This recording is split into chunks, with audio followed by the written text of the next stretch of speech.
The dismissal letter lay on my desk like a death sentence. Effective immediately, your position as head of research and development has been terminated. My sister Diana's signature at the bottom was a dagger twist. Perfect penmanship, not a hint of remorse. You should be thanking me, Mia, Diana said, leaning against the doorframe of what had been my office for 7 years. Her silk blouse probably cost more than most of our employees made in a week. The board agrees that your department has been a money pit, all at sustainable energy research while our competitors are focusing on immediate profits. I continued packing my personal items, careful to keep my expression neutral despite the rage building inside me. After dedicating everything to Everett Innovations, the company our grandfather founded and our parents expanded, watching Diana systematically dismantle my division was almost unbearable. Nothing to say. Diana smirked, examining her manicured nails. That's new. Usually you're lecturing me about corporate responsibility and long-term impact. She wasn't wrong. We fought bitterly over the company's direction since our parents died in a plane crash 3 years ago. Diana, with her MBA and ruthless efficiency, wanted to maximize short-term profits. I believed in our grandfather's original vision, innovation that balanced progress with responsibility. What's there to say? I replied, keeping my voice steady as I placed my awards in a cardboard box. You've wanted me gone since the will was read. Congratulations on finally making it happen. Diana's smile dimmed slightly. It wasn't personal, Mia. The division was underperforming. Your research was years from commercialization. We can't afford to be idealistic in today's market. Of course, I said, closing the box. It's just business. Just business was what she'd said when she slashed my research budget by 60% last year. What she repeated when she reassigned my best scientists to commercial projects. What she told the board when she recommended selling our promising algae-based biofuel patents to our largest competitor for a fraction of their potential value. Diana glanced at her watch. I have a board call in 5 minutes. Security will escort you out when you're done. Your severance package is generous, 2 months' salary. I didn't have to offer anything considering the performance metrics. I nodded silently, watching her walk away. Diana had always been the business-minded sister, while I followed our grandfather's footsteps into engineering and research. Our parents had tried to balance our strengths, giving us equal shares in the company with the expectation we'd work together. They couldn't have predicted how quickly Diana would consolidate power once they were gone. What my sister couldn't know, was that I'd seen this coming. For 18 months, I'd been preparing for this moment, protecting the most valuable research from her short-sighted decisions. Diana thought she was acquiring all my division's intellectual property, but the truly revolutionary work was safely hidden elsewhere. My phone buzzed with a text from Dr. Chen, my former research director, who'd resigned 6 months ago. Everything ready at Helix. Team assembled, waiting for your green light. I replied simply, terminated today. Arriving within the hour. As security escorted me from the building, I caught one last glimpse of my family's legacy, the massive Everett logo dominating the lobby. My grandfather had built this company from nothing, creating environmentally responsible innovations decades before sustainability became a corporate buzzword. Diana was systematically erasing that legacy in pursuit of quarterly earnings. Outside, instead of heading to my apartment, I drove to an unassuming office building in a different part of the city. The modest sign on the door read Helix Solutions. To casual observers, it appeared to be just another tech startup. In reality, it was much more.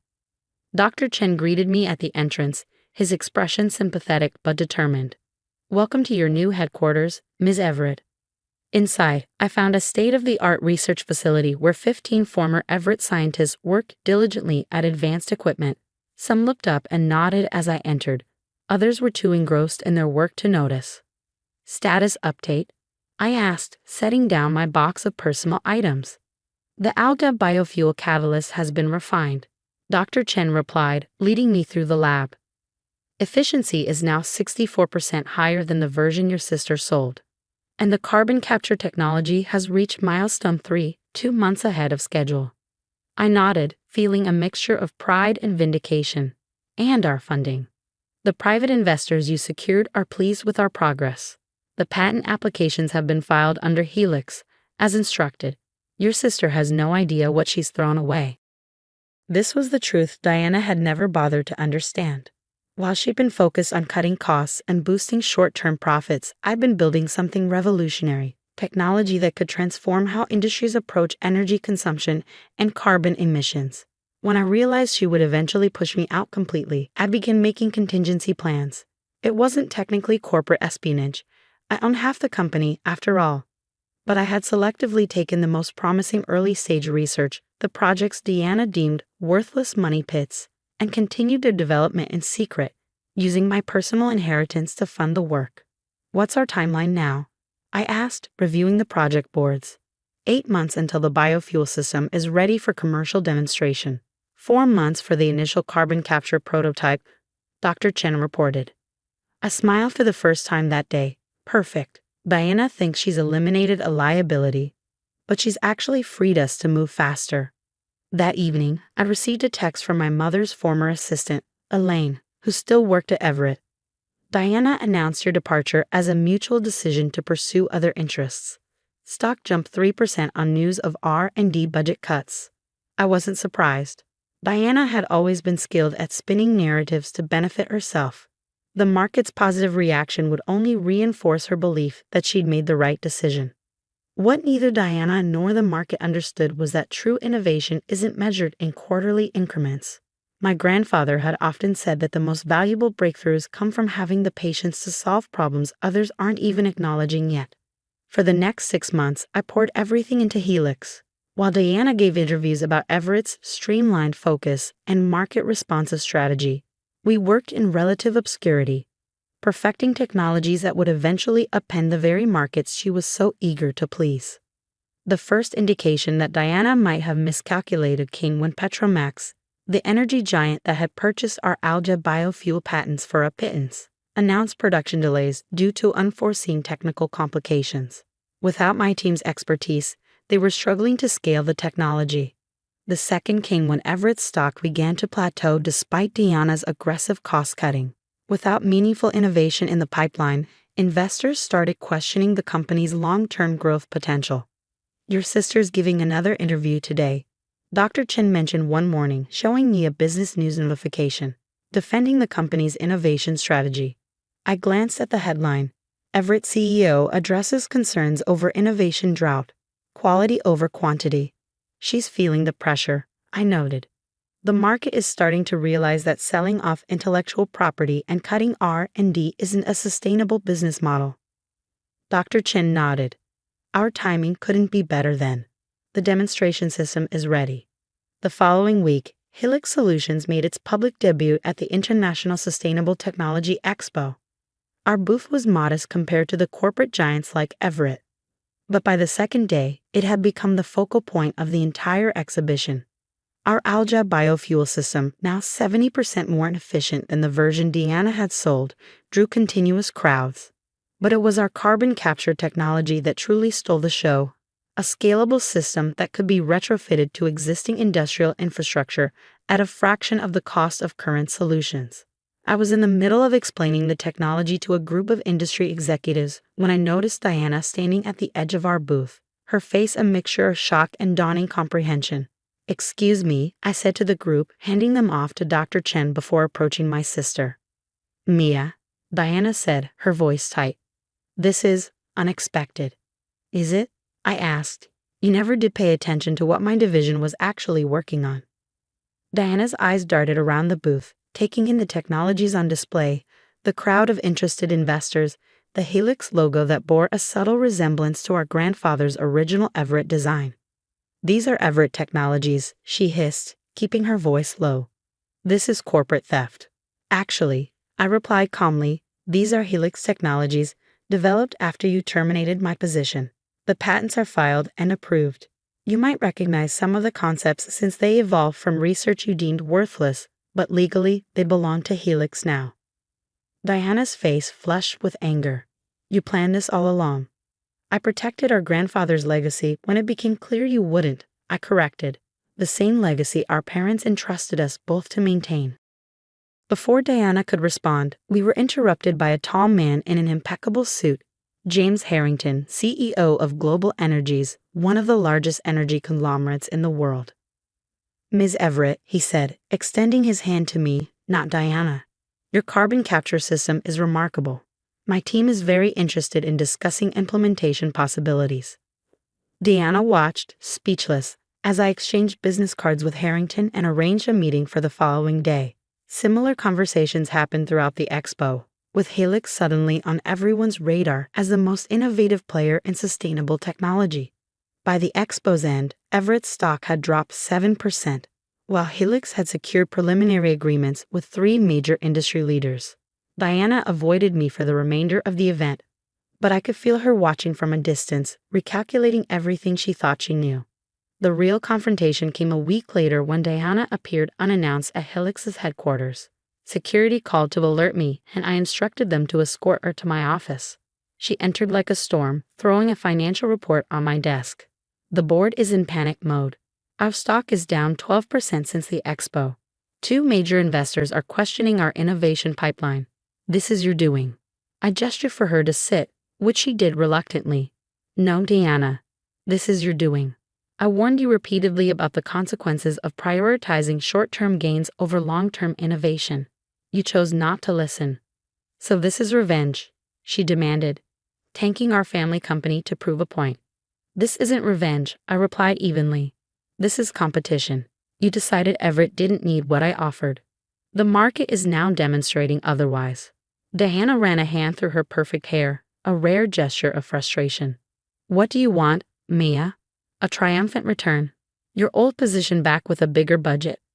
I almost laughed at the suggestion. I don't want to come back, Diana.